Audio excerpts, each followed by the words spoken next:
please, please don't ever do this again. Don't ever make a play like this again. This is throwing away money. Why have you done this?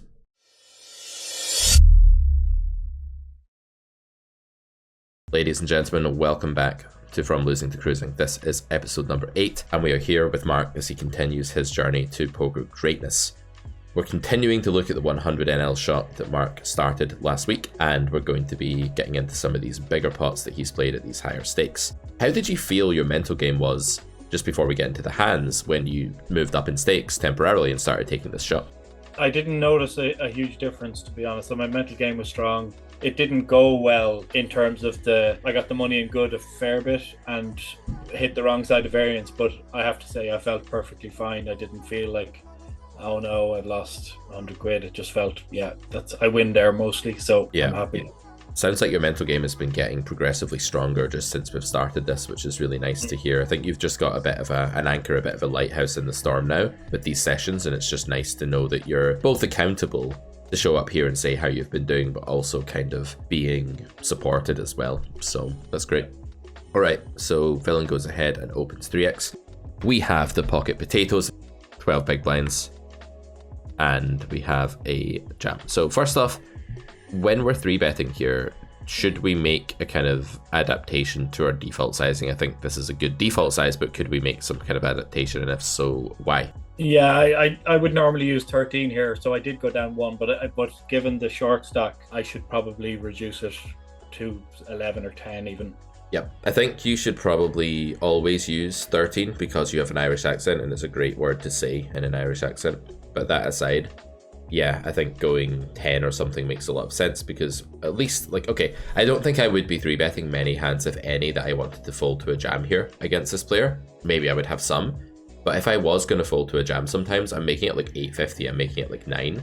There's no way I'm even making it as big as 10 or 11 because it won't really change villain's range. We've talked about this when we discussed 4-betting before, that whether you make it 26 or 24 or 22, when you're 4-betting, it tends to not have a great effect on how people play because it's just hard for humans to make those kind of adjustments, right? To like little changes in your sizing. So here, I think, again, it'll be very inelastic. Like if villain has king 10 off, they're likely to fold to 9, they're likely to fold to 12. But when they have a good hand here, they're going to jam a lot, and you don't want to really like dangle out extra money to then fold with the part of your range that can't call it off. 10s can call it off, but you know, not every hand can. So very small point there. Again, we're on the wrong end of variance in this flip. That's the way it goes sometimes. Let's move on. Kings go ahead and range bet flop. This is great. I've seen students like check here because they're like, oh my god, I have top set. Why is that not a warranted reaction, do you think? Why is it still okay to bet even though you have top set? Because it's a small size and it's a range bet. I think you can get called by a lot here when you use a small bet. Yeah, so I wouldn't really give that answer. I mean, that's not false, but the answer I would give would be more about like investment ceilings.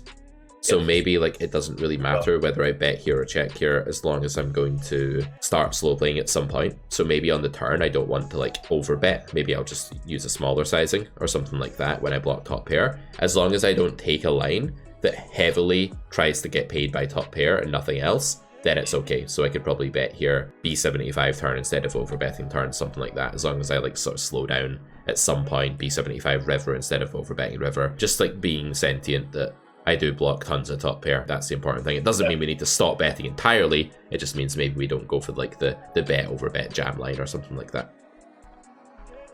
And we do go for the bet over bet jam line. Lovely. Hadn't seen this hand, guys. Hadn't seen this before. If you like the way this comical series goes, remember to smash that like button, leave us a comment, and let us know. I have not planned that. So in game, is there a thought process here, or I guess you're just missing the blocker effect that would make this play not as good. Yeah, I think I'm probably just missing it and not thinking that I block all the king X that can call here.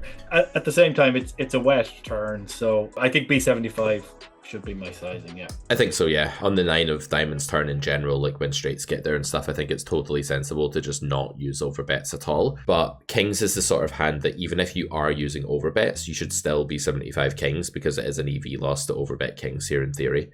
That means that you will be playing a strategy where your only B75 hand that you ever have is kings, and that's exactly what you should do, because nobody knows that's what you're doing unless they've watched this video. From now on, you can no longer do it, because obviously all of the iPoker 100NL pool is currently watching. That's why we have 60,000 views in an hour here at Carrot Corner Poker Education. We actually don't, which is why you guys should really subscribe so you can not miss any of these. But yeah, we are definitely in the territory of using a sizing that's bad for our blocker effect here, so be careful. Okay, this is so cool. Like, it's so symmetrical to how we started episode 7, isn't it? Here in episode 8, we're already facing like the same line that we looked at before. Not the same spot though, completely different board texture. What do we think this time? This is very often the nuts not wanting me to check behind, and on a wet board where the flush has got there, straights have got there, I'm not folding king. I'm never raising here, but I maybe should learn to fold kings here. There is a spew element as well. This guy was playing a lot of hands like 62, 35, 8. So against a 25, 20, 10 or 9, I'm folding here, I think, a lot. But against someone with the stats that this guy had, I just can't. I think there's enough spew factor to just call. Yeah, I think that's mostly an excellent thought process. I would say, again, you could think a bit about landing range, like we said in the previous episode.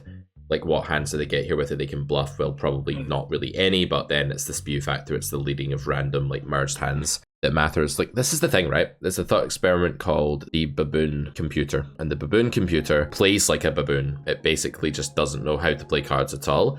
And when you put it in a spot, the best it can do is, like, RNG its action based on no poker variables. That's the baboon computer, the baboon 3.0. So when it gets to this spot and you tell it to make a decision, it doesn't know that it has a straight, it doesn't know that it has a pair, it doesn't even know the rules of the game. It literally just randomly chooses actions. And against the baboon computer, like, folding here would be like atrocious. You could even raise against the baboon computer because maybe it would pay you off. But we definitely want to call against it. Now, even the worst fish in the world is nowhere near close to that computer program that's just RNGing everything. It's a lot better than that, actually. But it's a useful thought experiment, because the closer somebody gets to that sort of terrible RNG program, the more you just want to say they can have anything and I call, they can have the middle of their range. And 62-35, or whatever you said, doesn't really matter the exact numbers, is definitely like the closest poker player archetype to the Baboon 3.0 program. And therefore, like, I think your argument of calling makes sense, and only makes sense against this kind of opponent. I think it's actually okay.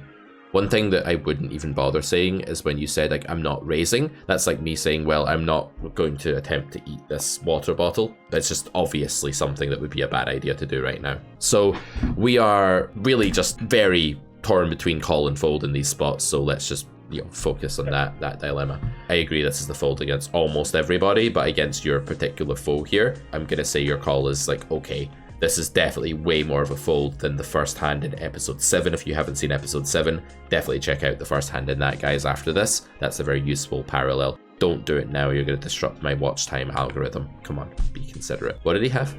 Yeah, straight. Yeah, and I think he can have 2 pair here sometimes. Like, I mean, he can have like king jack. Like, a guy like this can literally just be completely out of his mind. Yeah. I think it's close even against this guy though, which is just a testament to how clear a fold it is against an unknown. Okay, heads up, king queen, big bet. I mean, yeah, you can play big bets here, you can play small bets here. Is your hand a pure bet? I do see you default to betting like very often with your value hands instead of like protecting your checking range. So is this a spot where you should be pure value betting, or is it a spot where you should be mixing? On the turn? Yes. I think it's, without a spade, I think it's probably a mix, yeah. Yeah, there's no way this is a pure value bet. Is there an exploitative reason to always value bet against this player? Any notes or reads or anything? No. Anything against pool that makes you think that you have to value bet? No, if anything, probably the contrary, because they see checking as weak and they bet quite a bit into it, so... Okay, I would be careful here because they've already filtered on the flop by calling a big bet. It's actually going to be impossible for them to overbluff the river unless they start. I just mean in general. Sorry. Right, but you can't use something in general that doesn't apply in this spot as a reason for doing something in this spot. Like, you can be like, oh, I just mean in general, but you did use it as a specific reason, so I have to pull you up from it, I'm afraid. The reason they can't overbluff here is that when they call the flop, they don't have very much air, and even if they bluff all of their air, well, that's what they're meant to do in Equilibrium. In GTO, they're meant to bluff all of their air on this river, because they have such a gargantuan range advantage against your check back range here. And so you can't really use an argument like that here. You could use an argument like that in a spot where you had some, like, you check the flop behind, You had some marginal turn value bet, but you decided to check back a second time because you thought they were going to overprobe the river. There, you could use that argument. Okay, we go for this sizing, but again, I'm suspicious of you. I'm suspicious of whether you're protecting your checking range. Once again, I don't see an exploit. I don't see a reason to always make this bet. Free yourself up. Get that check button with your good but not great hands. Get them mixing. They are not pure value bets. They don't have to be. You can make up for what you don't earn here against the 9. Like, I mean, like, how many hands even call down 3 streets here? Like, a king that you block. Maybe a 9 sometimes, but there's a lot of hands that beat you as well. That's why you want to see your hand as good but not great. 70% equity, not 85% equity, you know, not a, maybe 75, not 85, not a mandatory value bet. Okay, easy check, nothing to say. Okay. So this is a common thing, a leak that we've, more of a balanced leak, more of a range construction protocol leak than it is like big EV losses in a vacuum, but still something we want to fix. Okay, ace 4, cold call, call, min raise. Please, please don't ever do this again. Don't ever make a play like this again. This is throwing away money. Why have you done this? To isolate I didn't want it to go 4-way, so I just want to isolate against a short stack. Okay, so what's the problem with it then? Why am I so infuriated? Maybe you don't know. Maybe you think I'm just being a total jerk, but why am I reacting in this way, do you think? I think I'm dominated a lot when I squeeze with this combo. I think I'm facing ace-x a lot. Well, what's your let's not get that specific. We don't need to get that granular. We just need to say what is our equity against the min squeezing range. Look at this point in the hand, what is our equity? With everyone else in the pot? No, let's assume they're going to fold when you do your crazy, chaotic thing that you're going to do. 35-40% maybe, yeah. Yeah, I think you'd be lucky. Something like that. I'm thinking low 30s, honestly. Min squeezes are pretty strong. Like, this is, again, an example of one of your common leaks, which is failing to give recreational players the right hand strength or range strength when they take actions like this. It can be random stuff. Like, I know you're maybe thinking, like, I've seen them do this with, like, random stuff, and you're not wrong. But overall, they could have just called here, and someone that uses this sizing, there's actually a really quite powerful deductive argument here, which goes as follows. It kind of says, well, first off, this is the sizing of somebody passive, usually. This is not normally the sizing of some kind of aggro punter. They don't usually do this, although they can. Second premise would be, if this is somebody passive, then they would have just called with most of their bad hands. And so the conclusion is that this is a very strong range based on those two premises. Deductive logic is a really powerful thing in poker and in life and in other games as well, but especially in poker it's huge. So try and use player type reads like that a little bit more. Sure, if you like 4-bet and get it in here, which you're going to have to now, well, maybe not, but if you don't get it in, like, why are we 4-bet bluffing a recreational, right? So first off, just don't 4-bet bluff recreationals. And if you're trying to do this for value, you can't, like, you don't have anywhere near enough equity. So either way, this doesn't work. Now, let's be honest about this. At the time, was this either intended to be a bluff or a value bet? Or was it just like an erroneous play that came about based on like a thought process that went astray? It was a bluff. I mean, my ace-5, ace-4 would be my bluff squeezes. So got you. It was a bluff. So you've basically just not reacted to the fact that a play that's okay in theory becomes abysmal against the actual player that takes this line. This is a failure to use any exploitative reasoning. And this is like, see if you took Pio Solver and you put it in this spot or some other GTO program, it would probably make this play. And in doing so, it would be hemorrhaging money. So sometimes solvers throw away tons of EV against the true range of their opponent because they assume things that are actually totally incorrect about this situation. So this is a huge one. Go away and think about this again. This pre-flop spot is a massive error. It's a blunder. We haven't had a blunder in a while. Unfortunately, that one was a blunder, but we live and learn. We'll make them. They're not going to go away. They'll get less and less frequent. They're not going to go away. Villain checks, sweet jam. I mean, yeah, like, I don't like it. I think we're just getting called by almost everything better and we're folding out everything worse. I mean, can't we just like check here or bet tiny? Like, we just have a medium showdown value hand. Like, the fold equity can't be useful enough here for this. If you have like king queen or king jack or maybe like queen jack or something, jam's not horrible, but I think with ace 4 we're kind of like in the middle of our range a little bit too much. Yeah. Like, I can see ace king and ace queen and his shit's just peeling here, just looking us up a lot. So yeah, this hand is a bit of a travesty, to be totally honest. Right, let's have a minute silence for this hand. 1 minute later. Let's move on. King jack of clubs. 3-betting here's fine. Villain calls. Queen 6-5. And we go for a third pot. Seems reasonable. Okay, let's start with a favorability assessment of this spot. Is this a favourable world for your range, an unfavourable world, a neutral world? Where would you classify it? I think this is a unfavorable world. I agree. So there's a few factors that make it the case that your range is quite low EV here. Now, why are we talking about your range? Why are we not just looking at your hand, first of all? For the audience's benefit, well, in order to know how freely and selectively we're allowed to bluff, we need to think a little bit about ranges, and we need to think a little bit about how much fold equity there will be in the situation, and that's very dependent on how good our outs are too, and all of those things are very dependent on how well our range is doing in the spot compared to that of our opponent. So once we've classified this world as unfavorable, we know we need to be a little bit selective. Not massively, we never need to be like stupidly selective to the point that we only bluff flush draws where there are no flush draws. We can still have a bluffing range here, but we can only really bluff the sort of the cream of the crop in this situation as far as our air goes. Now, what is the cream of the crop in this situation? It's not really that clear. What do we want to achieve with our bluff combos on the turn here? What kind of properties do we want our bluff combos to have here? What do you think? I think we want to have outs to improve to the nuts, probably. Well, that's impossible. Like Not within... chance. It's not impossible, but it's very unlikely. Once you set the bar that high, you'll basically end up under bluffing. That thought process you've had there will guarantee that you under bluff because, well, you can't really have an 8 very easily when you squeeze here. You can't really have a 9, so outs to the nuts is a bit... You can have 10-9 maybe, but it's a bit far-fetched, honestly. I don't think we can be that strict, because I think what you're going to do here accidentally is you're going to keep betting too often with your overpairs and not slow play them enough and not like protect the checking range enough with them. Keep betting too much with your ace, queen, king, queen, and then never bluff, and then just basically be in a spot where you only have value here, and that won't hurt you necessarily in the moment here, but it is very unhealthy, like going forward, moving up stakes, taking your game to the next level, which is of course what we want to do ultimately. So how can we be a little bit less strict? We can still be strict without being like completely over the top strict. Let's think removal effects. What do we want to block? What do we want to unblock? This is where doing a bit of theory is actually quite useful. We want to block, I suppose we want to block sets, because he called a 3-bet range. Okay, so again, blocking sets is kind of impossible without having a pair or without having a hand we wouldn't have squeezed pre-flop. So let's not say that. There's a 3-bet pot. We kind of need to like orientate ourselves in a 3-bet pot a little bit more here. Okay, sure, I'd love to block sets. I'd love to see a 6 and a 5 and a 7 on the floor under the table.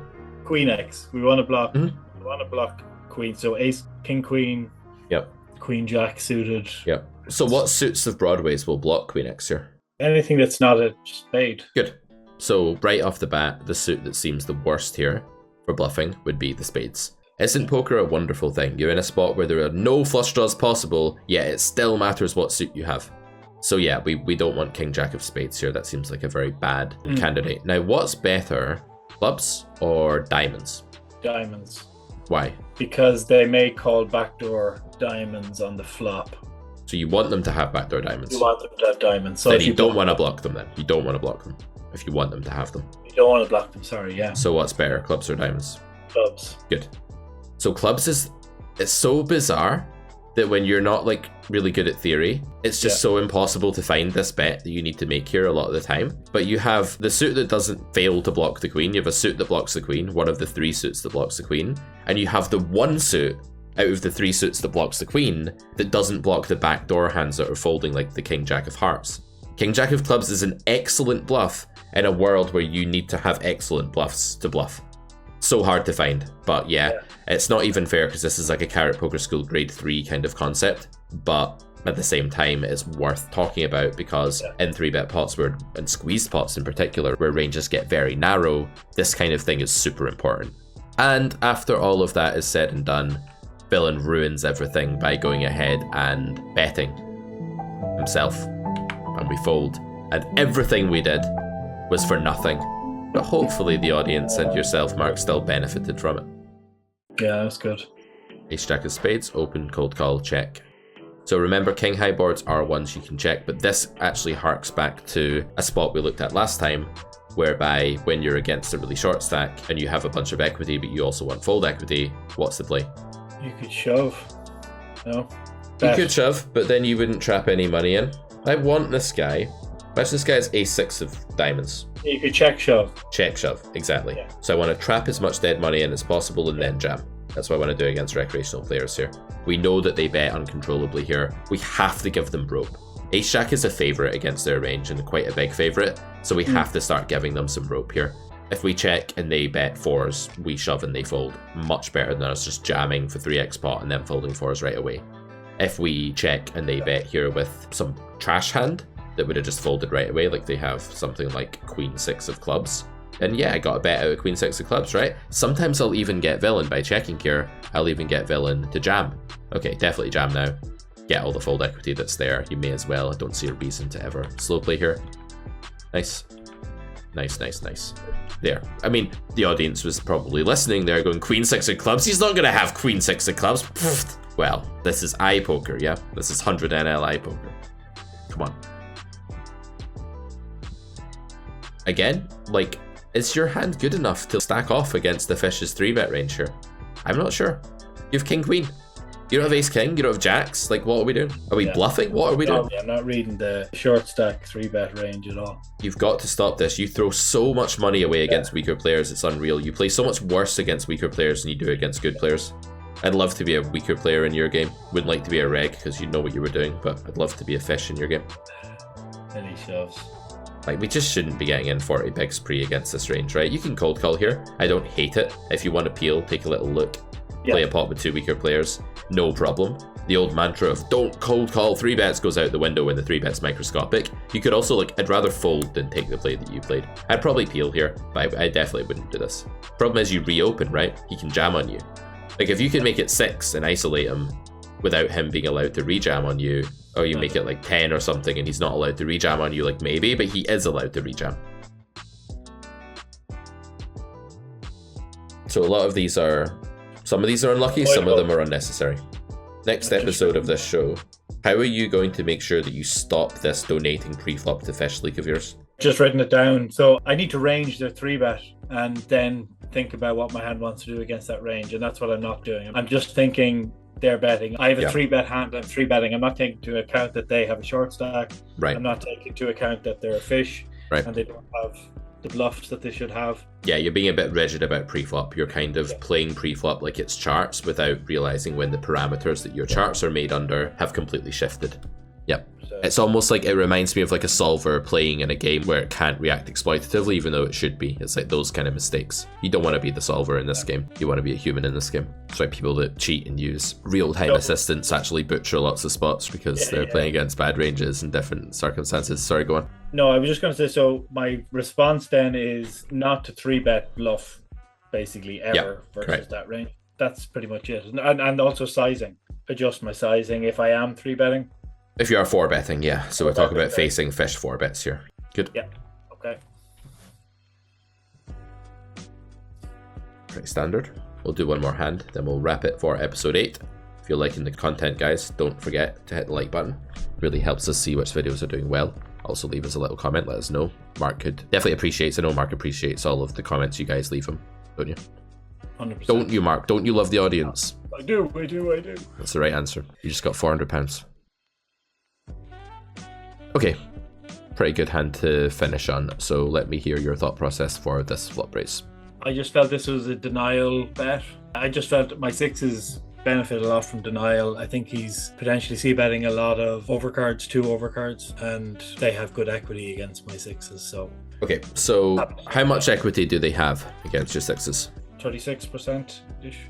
So if they have, let's say, King, Queen, offsuit, they have 6 outs twice, plus some board pairing things and 25%. runner stuff, yeah, something like that. So not as much as you first said. So the denial raise is good for you in circumstances where villain would have got there because you stop them getting there. It's not in and of itself a sufficient reason to raise. If you go back to Carrot Poker School grade 1 lecture 2, right back to the sort of near beginning of the course, and not everything in that lecture is totally basic. Grade 1 is not that basic, as you know, but there's the idea that protection is the more, denial, as you quite rightly call it, I prefer that term, is the more secondary reason for betting, and value and bluffing are the primary ones. So you can raise here. I don't have an issue with raising here. And the reason I don't have an issue with raising is just that there's enough of a mix of reasons going on that make it okay. But you cannot ignore value when you raise here. Like, part of this raise is having equity when called. Maybe not being ahead per se, but like doing okay when called. being able to hit a boat sometimes, like that sort of thing. So if I removed the fact that villain could call with worse here, and his range became so strong that like the only stuff that calls you was better, and he sometimes folded over cards, you wouldn't be able to make this race. It would not be okay anymore. So we don't want to cite an insufficient reason on its own as our justification for making a play. We want to say it's a value denial raise rather than just a denial raise. Now, if it's also a value raise, and that's a large element of what makes it okay, what sizing do you think you need to use here if you're actually raising this hand for value? Well, how thin is it? How thick is it as a value raise? It's thin. Okay, so what does that mean about sizing then? If you're raising hands like this, what could you maybe do? And look at Make SPR.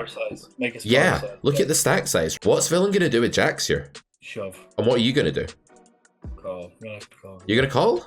No, I'll fold. I'll have to fold. I would probably, I'd say it's quite close, but I would probably fold. Like if you got jammed on here, I don't know though. It's kind of like I'd probably just never raise here because of the stack size. Because like I get jammed on, I'm not sure what to do against it. Like maybe they are jamming over cards because they're tilted. Like I don't know anything about their state of mind. I would just call here. But like theoretically, 100 big blinds that you can make this raise. But I don't think against this stack it's such a good idea because you're going to get shoved on a lot. Then if you fold, you just squander like some EV, obviously some equity on that node. So I probably wouldn't do it against the stack size. But if you are going to raise here, it's really important to go smaller because, again, it's an inelastic situation for villain. No one with this stack size really is discerning between facing 8.32 and facing like 6.4. So you should just be going like 6.4 if you want to raise here. It's honestly a very big deal to throw out extra money that you will lose when bad things happen, but will not net you any extra when good things happen. So it's really important to be aware of that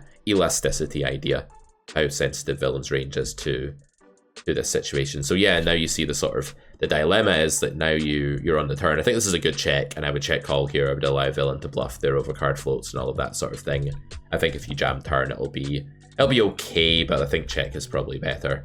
Yeah, against this line, I mean, I guess you could jam, like it's not ridiculous with so little left behind, but call seems good. Now I would donk jam though. I think like when they start slowing down like this, they're just not really bluffing. They're more just like they have overpairs a lot and stuff. I love it. Love the donk jam on the river. You've kind of redeemed this hand. I didn't love the flop play at all, but you've kind of redeemed yourself here. Guessing your reasoning was kind of similar to mine, that they're going to check back a lot. They're going to have a lot of overpair.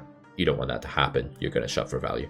Yeah, I was surprised they folded, but yeah. Yeah, me too, because they don't have a lot of air on this node with that small turn bet. It will happen. They will just have nothing sometimes, you know, and they'll have ace queen and they won't know what they're doing, and they'll be making polarization mistakes on the turn. But yeah, overall today, like you're playing some spots really well, and then others there's some work to be done on bluffing, like finding bluffs, asking yourself what your bluff should be. I don't think you're bluffing enough. There's work to be done on slow playing, like actually checking hands that aren't mandatory value bets more often. So you're not just playing that completely like face up kind of I bet when I have it, I check when I don't style. Not that you're doing that fully, but you're doing that a bit too much for my liking.